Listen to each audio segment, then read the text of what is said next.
सोमवती अमावस की व्रत कथा। एक साहूकार के 7 बेटे, 7 बहू और एक बेटी थी। साहूकार के घर एक जोगी भिक्षा मांगने आता था। जोगी को साहूकार की बहू भिक्षा देती थी तो वह ले लेता था, लेकिन जब बेटी देती थी तब वह भिक्षा नहीं लेता और कहता कि बेटी सुहागन तो है पर इसके भाग में दुख लिखा है।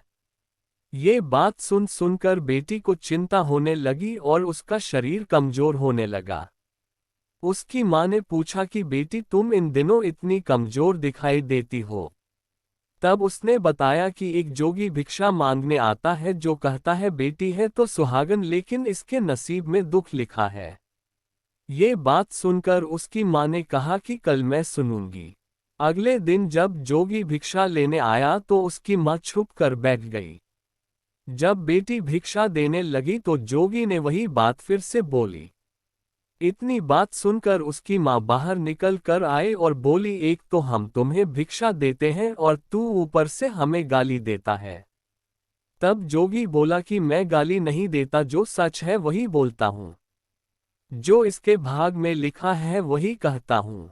माँ ने जोगी से कहा कि तुम्हें ये पता है कि इसके भाग्य में दुख लिखा है तो ये भी बता दो कि यह कैसे दूर होगा।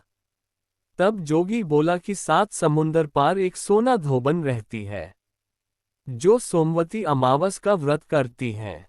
अगर वह आकर अपना फल दे दे तो इसका निवारण हो सकता है, नहीं तो विवाह होते ही इसके पति को सांप डस लेगा।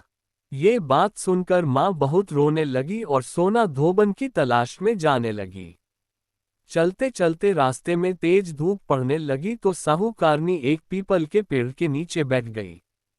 उस पीपल के पेड़ में एक गरुड़ पक्षी का घोंसला था जिसमें गरुड़ का छोटा बच्चा था। साहूकारनी को घोंसले के पास एक सांप जाता दिखाई दिया, तो उसने उस गरुड़ के बच्चे को बचाने के लिए उस सांप को मारकर ढाल के नीचे रख दिया। जब गरुड़ और पंखनी आए तो घोंसले के पास खून देखकर क्रोधित हो उठे और साहूकारनी को चोंच मारने लगे।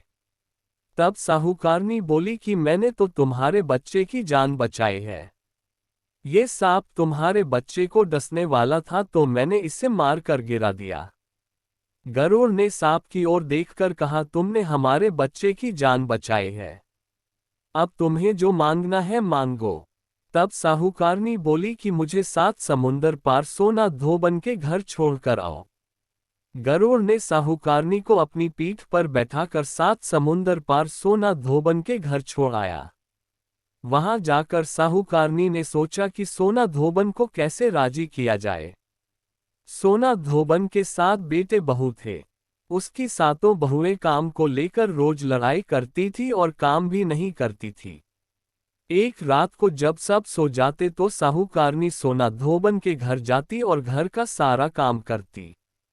गायों को नहलाती, घर की सफाई करती, रसोई का काम करती, चौका बर्तन करती, आटा पीसती, कपड़े धोती, पानी भरती और दिन होने से पहले चली जाती। बहुएं सोचती कि यह सारा काम कौन कर रहा है, लेकिन कभी एक दूसरे से पूछती नहीं कि यह सब काम कौन कर रहा है। एक दिन धोबन ने कहा कि तुम आजकल लड़ती भी नहीं हो, काम भी ठीक कर रही हो। तो बहुओं ने कहा कि सासू जी काम तो हमें ही करना पड़ता है, चाहे हम लड़कर करें या राजी से करें, इसलिए लड़ाई करने का क्या फायदा। सोना धोबन ने सोचा कि आज देखा जाए कि कौन सी बहू काम करती है, और वह रात को सोई नहीं। उसने देखा कि रात को एक स्त्री आए और पूरा काम करके जाने लगी। तो सोना धोबन ने बोला कि तुम कौन हो और तुम्हें ऐसी क्या जरूरत है जो तुम इतना काम कर रही हो। साहूकारनी ने कहा कि जरूरत है तभी तो इतना काम कर रही हूं। सोना धोबन ने पूछा कि तुम्हें क्या चाहिए। साहूकारनी बोली कि पहले मुझे वचन दो तब बताऊं। सोना धोबन ने वचन देकर कहा कि अब बताए। साहूकारनी बोली कि मेरी बेटी के भाग्य में दुहाग लिखा हुआ है, इसलिए आप चलकर उसे सुहाग दे और सोमवती करें। सोना धोबन अपने बेटे बहू से बोली कि मैं तो साहूकारनी के साथ जा रही हूँ, यदि पीछे से तुम्हारे पिताजी खत्म हो जाए तो तेल घी के कूप में डालकर छोड़ देना। फिर दोनों जनी साहूकारनी के घर चली जाती है। साहूकार की बेटी का ब्याह होने लगा। दूल्हा फेरों में बैठ गया। सोना धोबन दूल्हे के घुटने के पास कच्चा करवा रखा।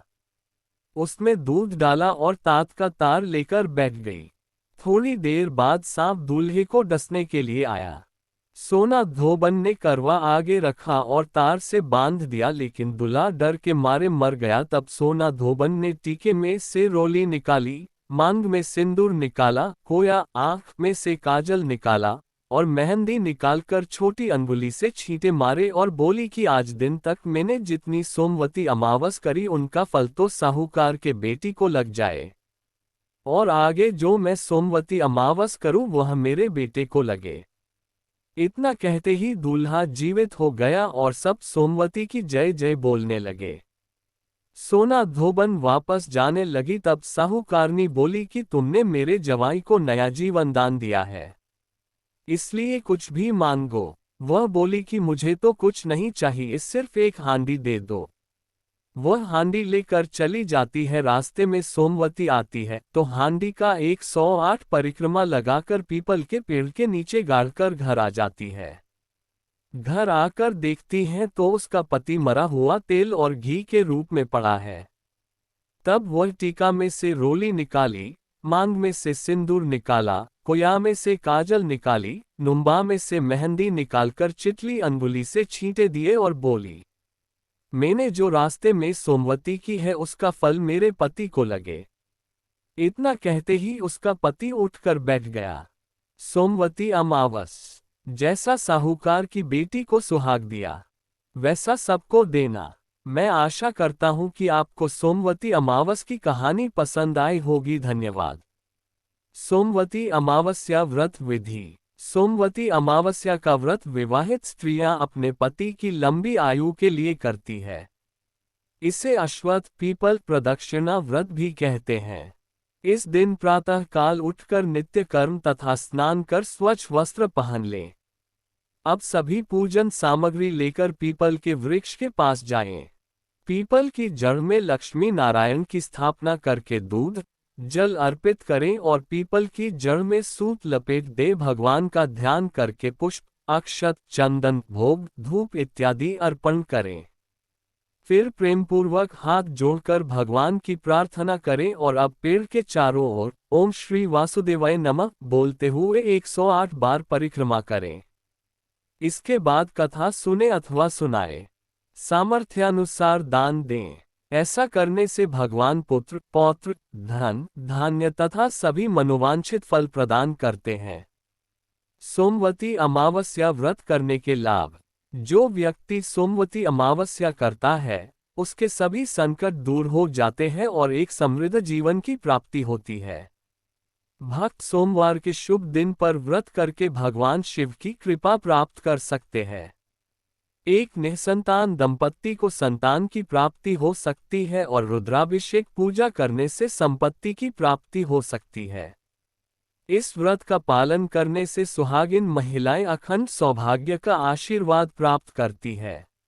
भक्त अपने शेष जीवन के लिए शांति और सद्भाव का आशीर्वाद प्राप्त कर सकते हैं। सोमवती अमावस्या पर क्या करना चाहिए? सोमवती अमावस्या के दिन शिवलिंग पर अभिषेक के लिए कच्चा दूध और गंगाजल का प्रयोग करना चाहिए। सोमवती अमावस्या के दिन जब सूर्य उदय हो तब अर्घ्य देना चाहिए और पीपल के वृक्ष की पूजा करनी चाहिए। पीपल के पेड़ पर कच्चा दूध चढ़ाना चाहिए और उसके चारों ओर धागा बांधना चाहिए। ब्राह्मणों को भोजन कराना चाहिए और यथाशक्ति दक्षिणा भी देनी चाहिए। इस दिन गरीबों को खाने का सामान, वस्त्र आदि दान करना चाहिए। इस दिन तिल का दान भी करना चाहिए। साधक को शुद्ध, सात्विक और ब्रह्मचर्य आचरण का पालन करना चाहिए। सोमवती अमावस्या पर क्या नहीं करना चाहिए? भक्त को इस दिन नमक के सेवन से बचना चाहिए। इस दिन मदिरापान नहीं करना चाहिए। इस दिन अंडे और मांसाहारी खाद्य पदार्थों का सेवन नहीं करना चाहिए। इस दिन किसी की निंदा, झूठ बोलना, किसी के बारे में चुगली करना आदि नहीं करना चाहिए। अगर आपको हमारी ये वीडियो पसंद आई है तो इसको लाइक, सब्सक्राइब और शेयर जरूर कर दीजिए।